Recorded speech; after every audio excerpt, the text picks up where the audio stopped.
Palavra da Verdade, com Hernandes Dias Lopes. Convido você para abrir sua Bíblia comigo, por gentileza, no primeiro livro de Samuel, no capítulo 1, e faremos a leitura a partir do verso 1. 1 Samuel, capítulo 1.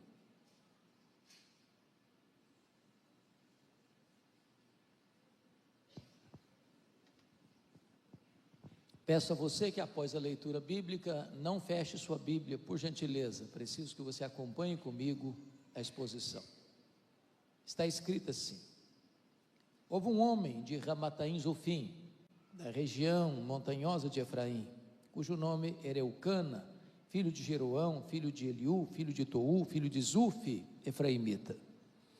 Tinha ele duas mulheres, uma se chamava Ana e a outra Penina. Penina tinha filhos, Ana, porém, não os tinha.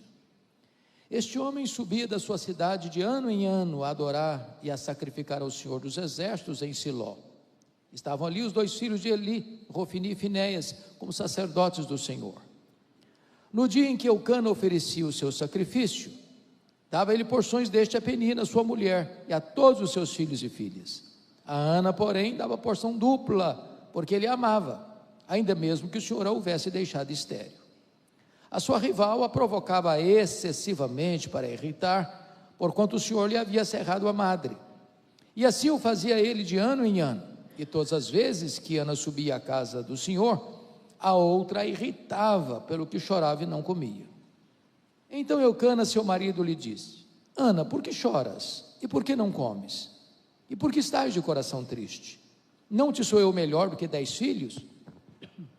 Após terem comido e bebido em Siló, estando Eli, o sacerdote, assentado numa cadeira, junto a um pilar do templo do Senhor, levantou-se Ana e com amargura de alma, orou ao Senhor e chorou abundantemente e fez um voto dizendo: Senhor dos exércitos, se benignamente atentares para a aflição da tua serva e de mim te lembrares, da tua serva te não esqueceres, e lhe deres um filho varão, ao Senhor o darei por todos os dias da sua vida, e sobre a sua cabeça não passará navalha. Demorando-se ela no orar perante o Senhor, passou ele a observar-lhe o movimento dos lábios, porquanto Ana só no coração falava. Seus lábios se moviam, porém não se lhe ouvia voz nenhuma. Por isso ele a teve por embriagada e lhe disse: Até quando estarás tu embriagada? Aparta de ti esse vinho. Porém Ana respondeu: Não, Senhor meu, eu sou mulher atribulada de espírito. Não bebi nem vinho, nem bebida forte, porém venho derramando a minha alma perante o Senhor. Não tenhas, pois, a tua serva por filha de Belial, porque pelo excesso da minha ansiedade e da minha aflição é que tenho falado até agora. Então lhe respondeu Eli: Vai-te em paz, e o Deus de Israel te conceda a petição que lhe fizeste. E disse ela: Acha tua serva mercê diante de ti. Assim a mulher se foi seu caminho e comeu, e o seu semblante já não era triste. Levantaram-se de madrugada e adoraram perante o Senhor, e voltaram e chegaram à sua casa a Ramá. Eucana coabitou com Ana, sua mulher, e lembrando-se dela o Senhor, ela concebeu, e passado o devido tempo teve um filho, a que chamou Samuel, pois dizia: do Senhor o pedi. Verso 26.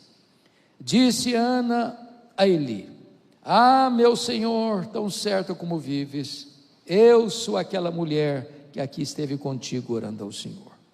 Por este menino orava eu, e o Senhor me concedeu a petição que eu lhe fizera, pelo que também eu trago como devolvida ao Senhor por todos os dias que viver, pois do Senhor o pedi. E eles adoraram ali o Senhor. Amém. Eu quero conversar com vocês sobre o tema: não desista de seus sonhos. Era o ano de 1952 na Nova Zelândia, quando um importante esportista daquele país nutriu um sonho inédito, audacioso, o sonho de escalar a montanha mais alta do planeta, o sonho de chegar no topo do pico Everest com mais de 8.800 metros de altitude. Edmund Hillary preparou-se para aquela grande empreitada da sua vida, mas quando partiu para realizar o seu sonho, ele fracassou. Ele não conseguiu chegar no topo do Everest. Meses depois, ele foi convidado para dar uma palestra em Londres, e quando chegou e entrou no auditório, percebeu que propositadamente as pessoas haviam colocado uma grande gravura do Monte Everest na parede. Por um momento, ele olhou para a gravura, fixou a sua imagem na sua retina, cabisbaixo dirigiu-se à plataforma. Quando passaram-lhe a palavra, por um momento, ele esqueceu o seu auditório, voltou-se para a gravura e disse: Monte Everest, da primeira vez tu me derrotaste, tu não podes crescer mais, mas eu ainda estou crescendo, da próxima vez, eu te vencerei. 6 meses depois, Edmund Hillary era o primeiro homem na história da humanidade a chegar no topo do pico Everest, deixando para nós um legado: não desista de seus sonhos. Eu sei que todos nós temos sonhos. Quem não sonha não vive. Quem desistiu de sonhar, desistiu de viver. É provável, entretanto, que neste seleto auditório haja alguém que já tenha perdido os seus sonhos mais belos pelas estradas da vida. Talvez haja entre nós quem já viu os seus sonhos mais belos se transformando em pesadelo. Quem sabe até mesmo haja alguém aqui que já desistiu de seus sonhos, que já enterrou os seus sonhos, que já colocou no túmulo de seus sonhos uma lápide: aqui jaz os meus sonhos. Pois eu quero encorajar você que veio aqui nesta noite, você que está nos acompanhando virtualmente, a trazer esses sonhos e a colocá-los de novo na presença de Deus, porque o Deus que estamos adorando nesta noite é o Deus dos impossíveis, é o Deus que opera milagres, é o Deus que está no trono, é o Deus cuja mão não está encolhida, é o Deus que pode tudo quanto Ele quer. Esse texto nos fala de uma mulher que tinha um sonho legítimo, um sonho bonito, sonho de ser mãe, mas ela é estéril, seu ventre é um deserto, ela não consegue conceber. E eu fico imaginando, pastor Rafael, que se Ana vivesse entre nós, ela enfrentaria algumas abordagens. Eu acho que a primeira seria essa: Ana, você é uma mulher tão crente, você ora tanto, você vai tanto à casa de Deus, você está aí com um problema de saúde, você tem que examinar melhor a sua árvore genealógica, porque é bem provável que haja alguma maldição hereditária incrustada aí na sua família, e enquanto essa maldição não for quebrada, você não vai ser curada. Só que o problema de Ana não era maldição hereditária. Se Ana vivesse hoje, talvez alguém dissesse para ela, como os amigos de Jó: Ana, ninguém sofre sem causa. Para você estar com um problema, você deve ter feito alguma coisa errada na sua vida. Enquanto você não confessar esse pecado, você não vai ser curada. Só que o problema de Ana não era pecado escondido. Se Ana vivesse hoje, talvez alguém mais audacioso chegaria para ela para dizer o seguinte: Ana, deve ter algum demônio da esterilidade escondido aí na sua vida. O que você precisa é ir num culto de libertação. Só que o problema de Ana não era demônio. Dá uma olhadinha comigo no texto, versículo 5. Está escrito aí que o próprio Deus a deixou estéril. Dá uma olhadinha no versículo 6. Diz que o próprio Deus cerrou a sua madre, de tal maneira que a doença de Ana não tem a ver com maldição, não tem a ver com pecado escondido, não tem a ver com demônio. A doença de Ana tem a ver com Deus. Isso pode dar um nó na nossa cabeça.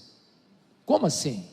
Se Deus é bom, e Deus é, se Deus tem o melhor para nós, e Ele tem, como é que Deus pode adiar os nossos sonhos, e os nossos sonhos mais legítimos? Pois é sobre isso que eu quero conversar com vocês. Primeiro, Deus adia os nossos sonhos para nos ensinar a verdade de que o Deus das bênçãos é melhor do que as bênçãos de Deus. A maior necessidade nossa não é da bênção, é do abençoador. Não é de dádivas, é do doador. Não é de coisas, é de Deus. Você poderia ter todas as bênçãos de Deus: saúde, família, amigos, trabalho, prosperidade, reconhecimento. Mas se você não tem Deus, tudo isso não preenche o vazio do seu coração. Deus às vezes adia os nossos sonhos, para nós o colocarmos no topo da nossa agenda, no primeiro lugar do nosso coração. Porque o sonho de Ana foi adiado, ela começa a buscar a Deus como nunca buscara antes. Ana precisava entender que a maior necessidade dela não era de um filho, era da comunhão com o próprio Deus. Nós estamos vivendo uma geração que está correndo atrás da bênção, mas não quer o abençoador. Nós estamos vivendo uma geração cuja ideia é que a nossa vontade tem que ser feita no céu, e não que a vontade de Deus tem que ser feita na terra. Nós estamos vivendo uma geração que desloca o teocentrismo para o antropocentrismo, mas esse não é o cristianismo bíblico. Precisamos colocar Deus em primeiro lugar no nosso coração, na nossa vida, na nossa agenda, nos nossos sonhos. Segundo lugar, sabe por que Deus adia os nossos sonhos? Deus adia os nossos sonhos para nos ensinar que tudo que temos veio de Deus, é de Deus e deve ser devolvido para Deus. Ana disse para ele: por este menino orava eu, pelo que o trago como devolvido ao Senhor por todos os dias da sua vida. Se Ana não tivesse entendido isso, Samuel teria sido um ídolo na sua vida. A vida dela teria gravitado ao redor de Samuel. Irmãos amados, muitas vezes nós pedimos para Deus uma bênção e Deus é abençoador. E depois que recebemos a bênção, substituímos Deus pela bênção de Deus, substituímos o Criador pela criatura. Exemplificando, às vezes nós pedimos para Deus prosperidade, e Deus dá prosperidade. A bênção de Deus enriquece, com ela não tem desgosto. Riquezas e glórias vêm de ti. É Deus quem fortalece as nossas mãos para adquirirmos riquezas. E a pessoa começa a prosperar, e começa a prosperar. Cada ano acrescenta mais um item no seu imposto de renda, mais um apartamento, mais um carro, mais uma casa, mais um sítio, mais isso, mais aquilo, e a pessoa começa a ficar tão ocupada cuidando das bênçãos de Deus, que não tem mais tempo para Deus. Não pode ir numa reunião de oração, não pode ir numa vigília de oração, não pode frequentar um culto do meio de semana, porque está muito ocupado cuidando das bênçãos de Deus, não tem mais tempo para Deus. Substituiu o Criador pela criatura. É preciso entender que tudo que você tem é de Deus. A vida que você tem é dádiva de Deus. A saúde que você tem é dádiva de Deus. O dinheiro que você ganha é dádiva de Deus. A casa que você mora é dádiva de Deus. O carro que você anda é presente de Deus. A família que você tem é presente de Deus. Então consagre no altar de Deus o melhor daquilo que Deus tem dado para você. Terceiro lugar, sabe por que Deus adia os nossos sonhos? Deus adia os nossos sonhos para nos ensinar que os planos dele são maiores do que os nossos melhores sonhos. Qual era o sonho de Ana? Ser mãe, apenas isso. Qual era o projeto de Deus na vida de Ana? Que ela fosse mãe do maior profeta, do maior sacerdote, do maior juiz de Israel, do homem que deveria de trazer de volta a nação apóstata para a presença de Deus. Às vezes nós pedimos algo para Deus e Deus indefere o nosso pedido. E Deus diz assim para nós: meu filho, sabe por que eu não vou atender você? Você está pedindo pouco demais. Eu tenho coisa maior, eu tenho coisa melhor para você. Eu fico imaginando José. Ele estava lá no Egito, ele estava preso, ele era inocente, e ele pede ao copeiro do faraó para lembrar-se dele. O copeiro do faraó se esquece dele. Ele fica mais 2 anos mofando na cadeia, na prisão. E você pergunta: mas onde está Deus que deixa um filho seu inocente numa prisão imunda? Por que Deus não tirou José da prisão quando ele queria sair da prisão? Se ele tivesse saído da prisão quando ele queria sair, o máximo que ele teria sido era um bom lavador de copos no palácio de Faraó. Naqueles 2 anos Deus estava construindo a rampa do palácio para ele sair da cadeia e ser governador do Egito. Quando Deus parece demorar, Não é porque Ele está longe, não é porque Ele está distante, não é porque Ele está indiferente, é porque Ele está preparando algo maior e melhor para a nossa vida, porque não há Deus como o nosso que Ele trabalha para aqueles que nele esperam. Notem vocês que Jesus nos ensinou a orar. Ao ensinar-nos a orar, Jesus nos ensinou assim: pedi e dar-se-vos-á, buscai e achareis, batei e abrir-se-vos-á, porque todo o que pede, recebe, todo o que busca, encontra, todo o que bate, abrir-se-lhe-á. Isso foi o que Ele ensinou. Às vezes nós entendemos o contrário, às vezes entendemos assim: todo o que pede, recebe o que pede. Não, isso não está na Bíblia, isso Jesus nunca ensinou. Ai de nós se tivesse na Bíblia assim. A Bíblia diz que nós não sabemos orar como convém. Às vezes nós pedimos para Deus uma pedra, pensando que estamos pedindo um pão. Às vezes pedimos para Deus uma cobra, pensando que estamos pedindo um peixe. Às vezes pedimos para Deus um escorpião, pensando que estamos pedindo um ovo. Às vezes pedimos para Deus que vai nos destruir, pensando que estamos pedindo que vai nos dar vida. Deus é tão bom com você e comigo que Ele não dá tudo que nós pedimos, Ele dá o que nós precisamos, Ele dá o melhor. Então entenda uma coisa: os pensamentos de Deus são maiores do que os seus pensamentos, os projetos de Deus são melhores do que os seus melhores sonhos. Então entenda isso, Deus tem o melhor para você, os planos dele são maiores e melhores do que os seus mais lindos sonhos. Mas em quarto lugar, sabe por que Deus adia os nossos sonhos? Deus adia os nossos sonhos porque Ele é Deus, livre e soberano, que faz todas as coisas conforme o conselho da sua vontade. Veja comigo, por favor, capítulo 2, versos 6 a 8, no cântico de Ana, o que ela vai declarar. Ela diz assim: o Senhor é o que tira a vida e a dá, faz descer a sepultura e faz subir. O Senhor empobrece e enriquece, o Senhor abaixa e também exalta. O Senhor levanta o pobre do pó, e desde o monturo exalta o necessitado, para o fazer assentar-se entre príncipes. Nas minhas andanças por esse Brasil afora, às vezes eu vejo algumas pessoas, em nome de uma fé robusta, beirando a blasfêmia, quando chegam para Deus, petulantemente dizendo assim: Deus, eu exijo, eu proíbo, eu ordeno, eu decreto, e ai de Deus se não atender. Até parece que essas pessoas estão assentadas num alto e sublime trono, e Deus no escabelo de seus pés. Que tolice, que tolice. Deus está no trono, Ele é Deus, Ele não precisa pedir licença nem para você, nem para mim para agir. Ele age quando quer, como quer, com quem quer, porque Ele é livre e soberano. Ele faz todas as coisas conforme o conselho da sua vontade. Agora, quando Deus age, ninguém pode impedir a mão de Deus de agir, porque algumas pessoas, do alto da sua sapiência teológica, arrotando uma fanfarronice doutrinária, dizendo o seguinte: olha, Deus fez lá no passado, hoje Ele não faz mais. Os sinais foram operados naquela ocasião, agora não tem mais. Só que a Bíblia diz que o nosso Deus, o nosso Senhor, é o mesmo ontem, é o mesmo hoje, para sempre o mesmo. Ele não se aposentou, Ele não está numa cadeira de balanço, Ele não está senil, Ele está no trono, e Ele faz todas as coisas conforme o conselho da sua vontade. Ele quem dá vida, Ele quem tira a vida, Ele quem abaixa, Ele quem exalta, Ele quem põe no trono, Ele quem tira do trono, é Ele quem faz todas as coisas conforme o conselho da sua vontade.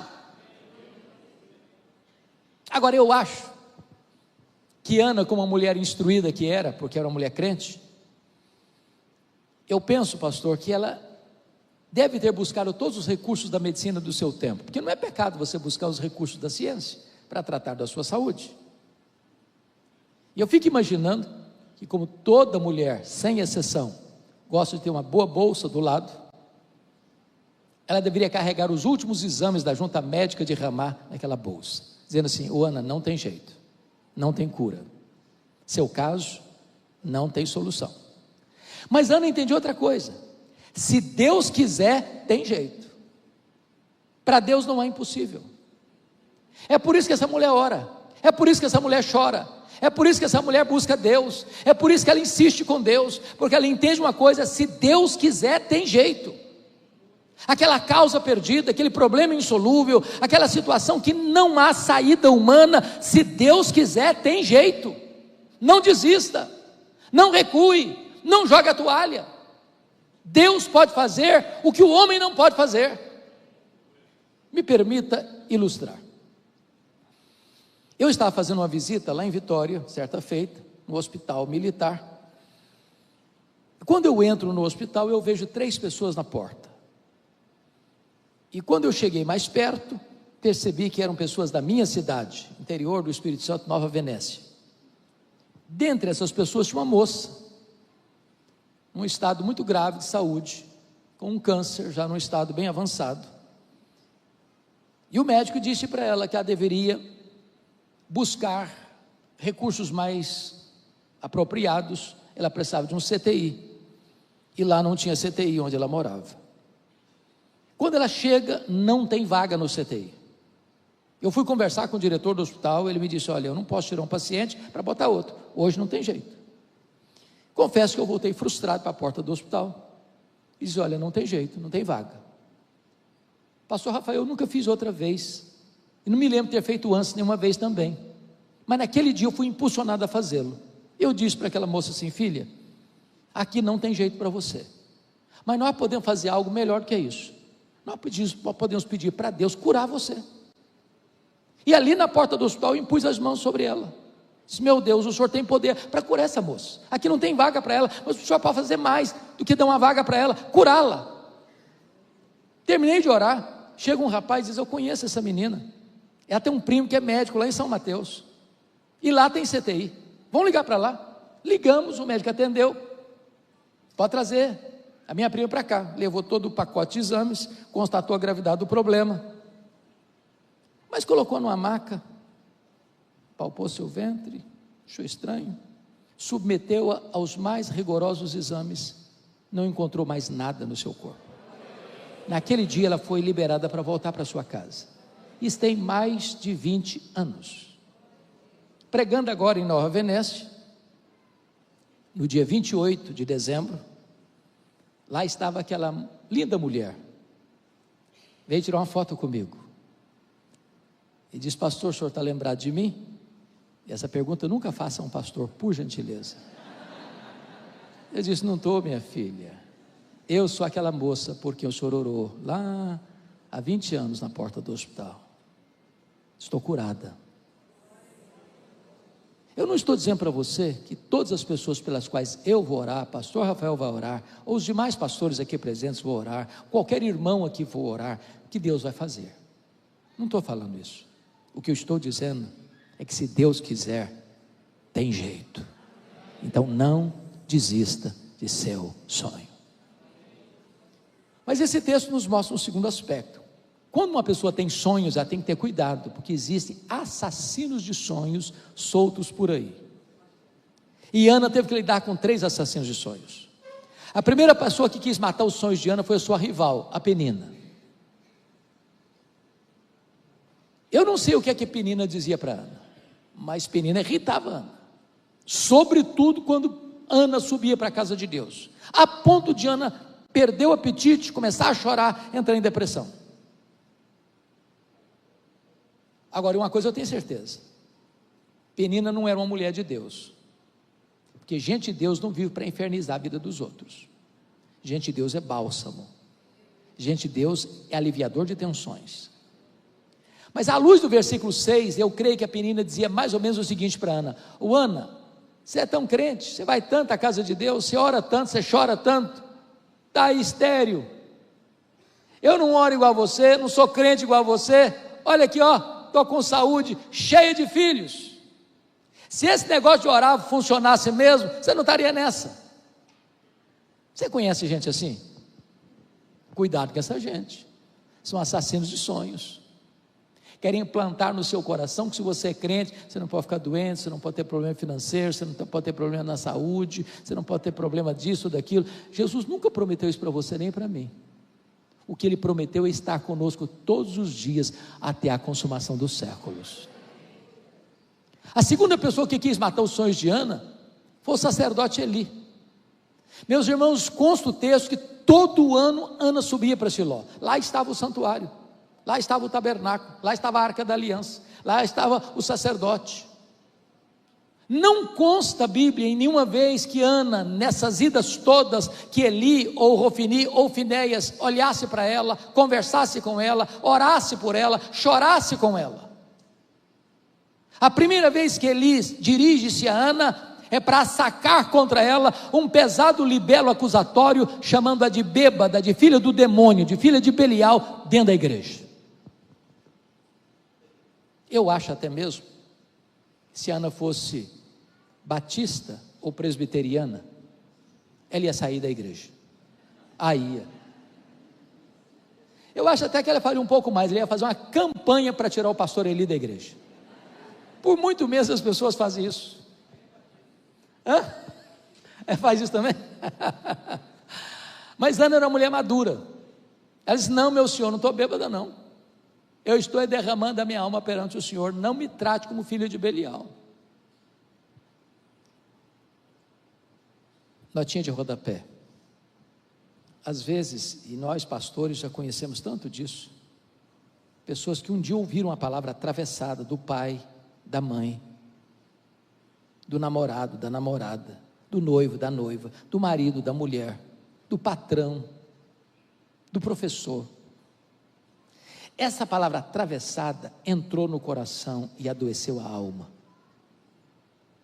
Se você escutou uma palavra que não vem de Deus, não hospede no seu coração não.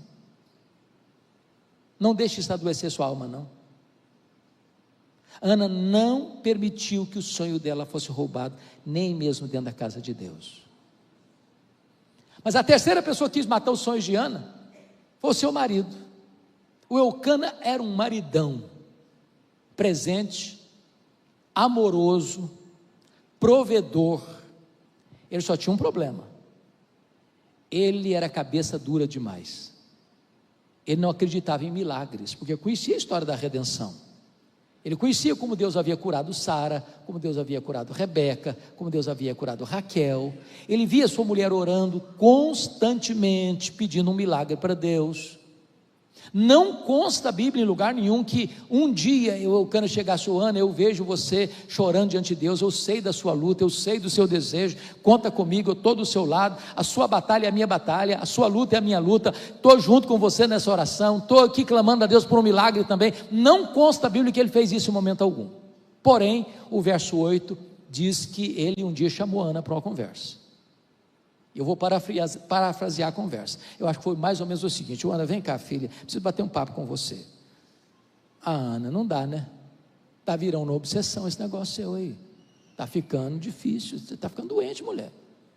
Isso é fixação, para com isso. Você não sabe que a junta médica de Ramá já deu o diagnóstico que não tem cura? Para que você insiste numa causa perdida? Para de chorar, mulher. Para de falar com Deus desse jeito. Aliás, Ana, você não está nem curtindo o maridão que você tem.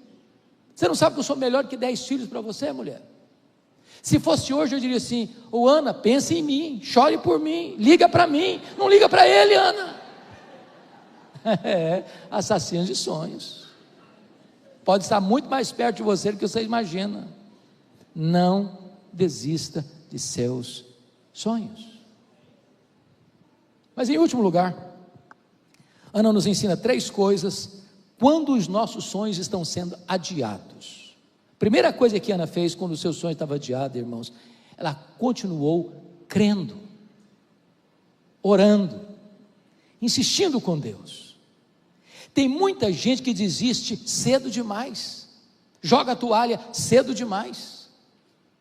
Irmãos, tem muitos casamentos que não precisavam ter acabado não, se tivesse um pouquinho mais de paciência, um pouquinho mais de oração, um pouquinho mais de jejum, um pouquinho mais de lágrimas, um pouquinho mais de perseverança. Joga a toalha não. Continue orando, continue chorando, continue jejuando, continue indo à casa de Deus, continue aguardando de Deus um milagre. Continue. Me permita 2 exemplos. Norman Vincent Peale, era um pastor metodista. Ele escreveu o seu primeiro livro, Poder do Pensamento Positivo. Todo escritor enfrenta alguma dificuldade para publicar o seu primeiro livro. As editoras nem olham o conteúdo, não entram no mérito. E escreveu o livro, procurou algumas editoras, bateu em várias portas, nenhuma editora se interessou pelo livro dele. Ele ficou muito frustrado. Chegou em casa, jogou os rascunhos no lixo e disse: no lixo vão ficar os meus sonhos de ser um escritor. Dona Ruth, sua mulher, mais crente, mais otimista do que ele, disse: eu creio nos seus sonhos e vou lutar por eles. Pegou os rascunhos do lixo, bateu em outras portas, encontrou uma editora interessada. Resultado: esse livro já vendeu mais de 40 milhões de exemplares. Um dos maiores best-sellers da literatura cristã. Estavam no lixo. Não desista de seu sonho. Segundo exemplo, eu gosto muito de política, acompanho política, e um dos homens que me marcam muito é Franklin Delano Roosevelt. Esse cidadão americano estudou em Harvard, estudou na Universidade de Colômbia, entrou na política, tinha uma carreira promissora, mas o sonho dele era ser presidente dos Estados Unidos da América. Aos 39 anos de idade, sofreu poliomielite e ficou paraplégico numa cadeira de rodas. Alguém chega para ele e diz: numa cadeira de rodas você nunca será presidente dos Estados Unidos da América. Ele respondeu: pois eu nunca vou desistir. Foi o único homem até hoje na história americana que foi eleito e reeleito presidente dos Estados Unidos da América 4 vezes consecutivamente, numa cadeira de rodas. Não desista de seus sonhos. A segunda coisa que Ana fez, quando o seu sonho estava sendo adiado, é que ela tomou posse da promessa da palavra de Deus. Veja comigo o versículo 17. Eu acho isso encantador, porque o profeta Eli acabara de falar uma tolice para ela, chamando-a de bêbada. Esta palavra ela não acolheu, mas agora ele abre a boca, é um profeta de Deus, quando diz para ela assim no verso 17: vai em paz para a tua casa, e o Deus de Israel te conceda a petição que lhe fizeste. Essa palavra é boa, essa palavra é de Deus, essa palavra ela acolheu, e essa palavra produziu 2 curas em Ana. Primeiro, uma cura emocional, lá em Siló. Segundo, uma cura física, lá em Ramá. Quando ela sai de Siló, diz o texto que não tem mais tristeza no seu rosto, não tem mais angústia na sua alma, tem brilho na sua face, tem alegria no seu coração, tem fé no seu coração. Deus curou a alma dela em Siló, mas diz o texto que ela desce para Ramá, coabita com seu marido, Deus se lembrou dela, ela concebeu e deu à luz a um filho, a quem pôs o nome de Samuel. Lá em Siló Deus curou sua alma, lá em Ramá Deus curou o seu ventre, lá em Siló ela creu, lá em Ramá o milagre aconteceu. Você quer milagres na sua vida?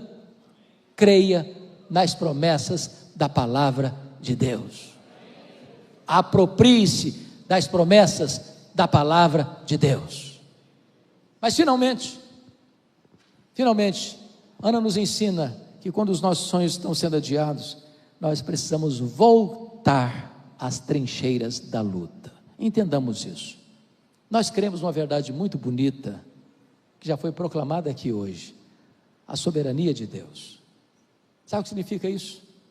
Nós não cremos em acaso, nós não cremos em sorte, nós não cremos em azar, nós não cremos em determinismo cego, nós não cremos em olho gordo, nós não cremos em macumba para crente. Nós cremos que a mão de Deus dirige o nosso destino. Nós cremos que nenhum fio de cabelo da nossa cabeça pode ser tocado sem que Deus saiba, sem que Deus permita, sem que Deus tenha um propósito. Então, se você está passando uma luta, se você está passando um vale, está na hora de você voltar a sorrir, voltar a cantar, voltar a crer, voltar a viver, sair dos quartos escuros e começar a proclamar a glória de Deus. Deus está no controle, Deus não perdeu as rédeas da sua vida. Então volte a sorrir, volte a crer, volte a se apropriar das promessas de Deus, volte a viver, volte a viver. Há um autor que eu gosto de ler, embora não seja evangélico, Og Mandino. Não sei se você já leu, pelo menos O Maior Vendedor do Mundo. É um livro que vale a pena ser lido. O que me impressiona em Og Mandino é que aos 35 anos de idade ele estava falido, bêbado, caído numa sarjeta, lá, abandonado pela esposa, pela filha, pensando em suicídio. 10 anos depois, Og Mandino estava no topo da fama mundial, escrevendo livros lidos e traduzidos no mundo inteiro, encorajando as pessoas a viverem com otimismo. Eu fico imaginando, se um cara que não é crente consegue viver com otimismo, e você, e eu, que podemos dizer, este é o dia que o Senhor fez, alegremo-nos e regozijemo-nos nele. Crente tem que ser animado, irmãos, animado. Você tem que começar o seu dia dizendo, pode ser hoje, Senhor, aquela causa, pode ser hoje, Senhor, a vitória, pode ser hoje. Mas ele dá um conselho muito simples e muito prático para você começar o seu dia animado. Ele diz, você quer começar o seu dia animado? Faz o seguinte, você pega o melhor jornal da sua cidade. Eu não sei se aqui no Espírito Santo é a Tribuna ou a Gazeta, faz de conta que são os dois empatados, então abra os dois então. Bem de manhã, antes do café. Pega o jornal. Agora, só um detalhe, você não é tão corajoso a ponto de querer começar o seu dia lendo as páginas políticas. Você vai ficar depressivo, com raiva, e você vai perder a alegria do dia. Então você pula essa página. Claro que você não vai querer começar o seu dia lendo as páginas econômicas, porque a economia do Brasil está com as pernas bambas, então você pula também essa página. Claro, você não vai querer começar o seu dia lendo as páginas policiais, você vai ficar com medo de sair de casa. Bom, gente, você também não vai querer começar o seu dia lendo as páginas esportivas, porque de repente você é Fluminense, não gostou nada de levar 4-0 na final, você está meio depressivo com isso, então pula logo essa página também. Você quer começar o seu dia animado? Faz o seguinte então, abra lá na página do obituário, a lista das pessoas que morreram, começa por aí, lê tudo, nomes grandes, pequenos, lê tudo. Quando você terminar essa leitura, você vai descobrir algo fantástico. Você vai descobrir que seu nome não está nessa lista. Você vai descobrir que as pessoas que estão nessa lista dariam tudo para estar no seu lugar. Você vai descobrir que você está vivo. E se você está vivo, um milagre de Deus pode acontecer na sua vida hoje. Não desista de seus sonhos. Essa mensagem tem um peso especial para mim, porque eu sou fruto de um sonho. Meus pais moravam numa região muito pobre do interior do Espírito Santo, nos idos de 1958. Não tinha estrada, não tinha carro, não tinha recursos médicos. Quando a pessoa ficava doente, ela tinha que ser transportada numa padiola, um lençol amarrado num varal, transportado 40 quilômetros, onde ficava o primeiro recurso médico. A minha mãe estava grávida do seu último filho, no estado adiantado de gravidez, quando caiu gravemente enferma. Meu pai sabia que ela não suportaria uma viagem de 40 quilômetros, numa padiola. Mandou chamar o médico, ele veio, a examinou e disse, essa mulher não vai sobreviver. Ela está muito doente, muito fraca, e a criança que está no ventre dela está em agonia de morte. Só uma chance de salvar essa mulher é tirar a criança, é sacrificar a criança. Se não sacrificar a criança, a mãe morre junto com a criança. A minha mãe, naquele dilema, cristã que já era nesse tempo, respondeu, eu não abro mão desse filho, eu não desisto desse filho, eu estou pronto a morrer com ele, eu estou pronto a morrer por ele, estou pronto a dar minha vida por ele, mas eu não desisto dele. E naquele momento ela fez um voto para Deus, disse, meu Deus, se tu poupares o meu filho, se tu poupares a minha vida, eu dedico este filho para o Senhor, para ele ser um pastor, um pregador do Evangelho. Deus ouviu a oração da minha mãe, e eu nasci.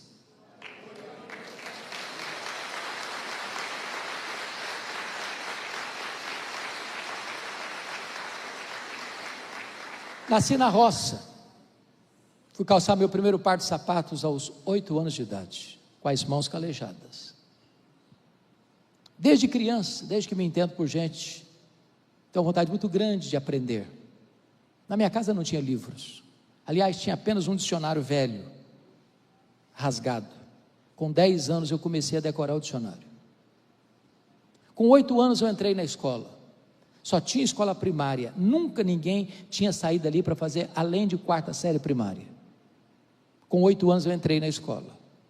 Com 12 anos tinha concluído os meus estudos. Com 12 anos eu nunca tinha visto uma lâmpada elétrica. Fui criado com lamparina querosene. Com 8 anos eu nunca tinha visto um aparelho de televisão. Com 12 anos, aliás, eu nunca tinha visto uma lâmpada elétrica. Com 12 anos eu nunca tinha visto um aparelho de televisão. Com 12 anos eu nunca tinha entrado numa cidade. Com 12 anos, por providência de Deus, a minha professora que me alfabetizou estava se transferindo para a capital do estado, cidade de Vitória. E ela fez uma pergunta para mim, sabendo do meu sonho de estudar: você tem coragem de vir comigo?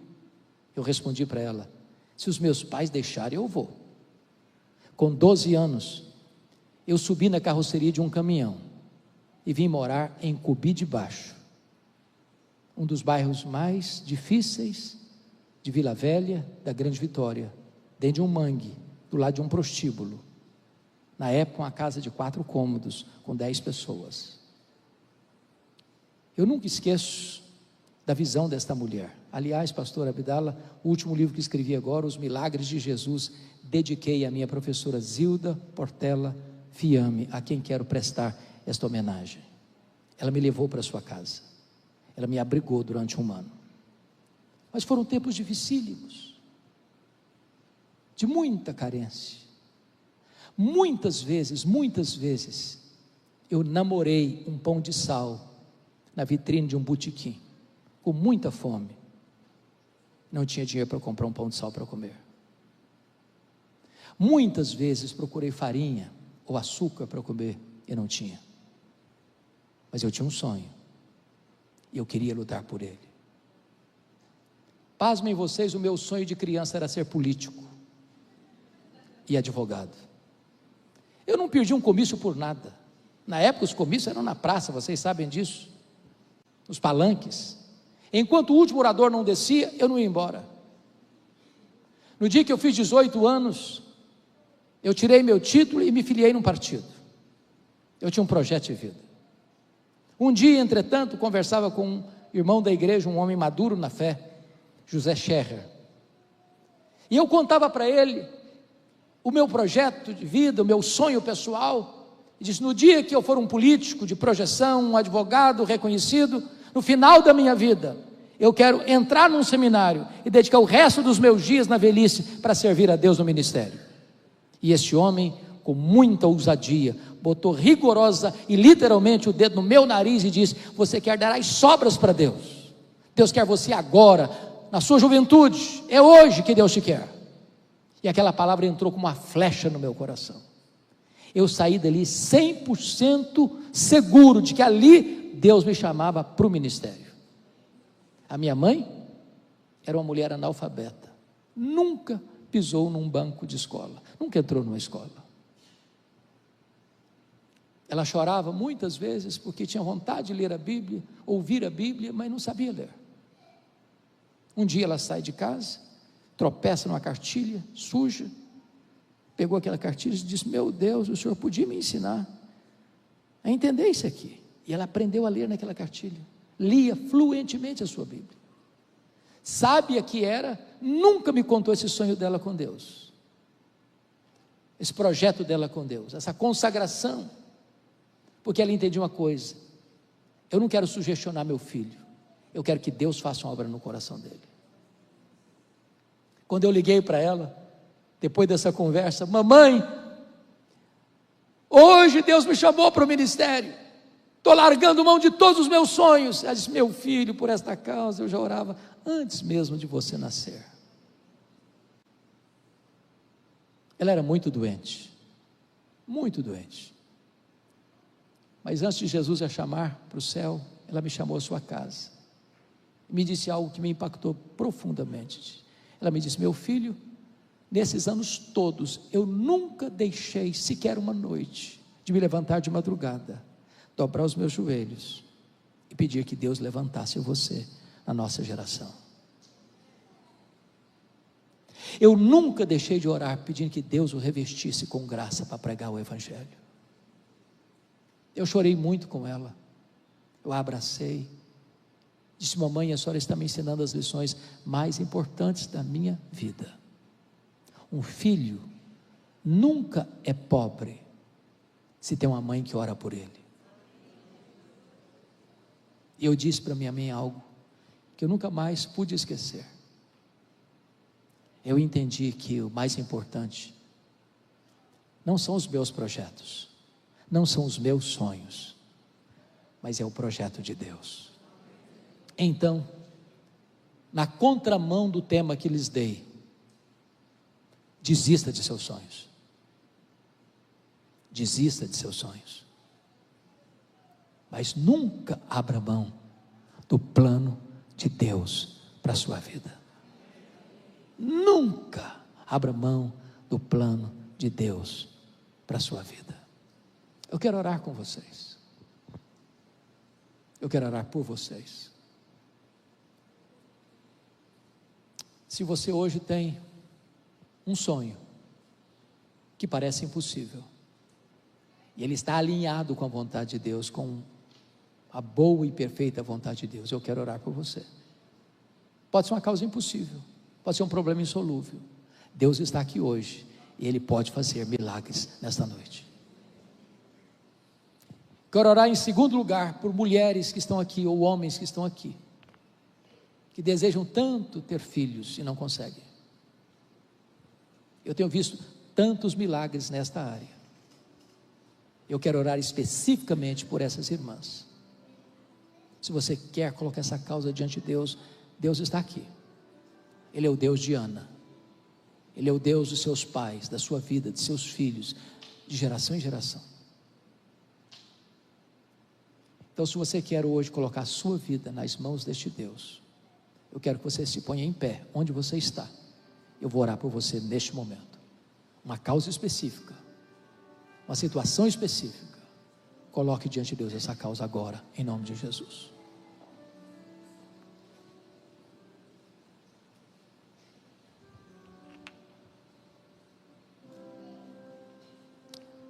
Ó Deus, nós te adoramos, nós te exaltamos, porque não há Deus como tu, não há Deus além de ti. O Deus que age, o Deus que faz, e ninguém pode impedir a tua mão de fazê-lo. O Deus que fez, que faz e que fará maravilhas. O Deus que está no trono, para quem não há coisa difícil nem impossível. Aqui está o teu povo, com suas lutas, com as suas dores, com as suas carências, com as suas necessidades, com os seus dramas. E tu és poderoso, Deus, para curar o enfermo. Tu és poderoso para restaurar o caído. Tu és poderoso para quebrar as algemas do cativo. Tu és poderoso para trazer de volta os pródigos. Tu és poderoso para salvar aquele que está perdido. Tu és poderoso, Deus, para restaurar a sorte daquele que está desesperado. Tu és poderoso para abrir nesta noite o ventre da mulher que quer ser mãe. Tu és poderoso para fazer prodígios e maravilhas, porque Tu és o Deus de prodígios e maravilhas. E nós te adoramos, Senhor.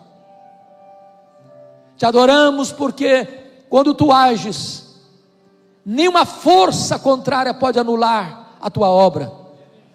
Nós te adoramos porque Tu és o Deus que dá vida e tira a vida, o Deus que levanta e o Deus que rebaixa, o Deus que faz com que o pobre necessitado se levante do monturo e se assente entre príncipes. Manifesta o Teu poder nesta noite. Glorifica o nome do Teu santo servo Jesus nesta noite. Que voltemos para casa hoje como Ana voltou, com um brilho no rosto e com a vitória nas mãos. Manifesta a Tua graça sobre nós, e a Ti tributamos a honra, a glória e o louvor, para sempre, sempre, sempre. Tu és o Deus da nossa vida, Tu és a razão do nosso viver, Tu és o motivo do nosso louvor, e a Ti tributamos a glória devida ao Teu nome, em nome de Jesus, aleluia, amém. Deus abençoe, amados.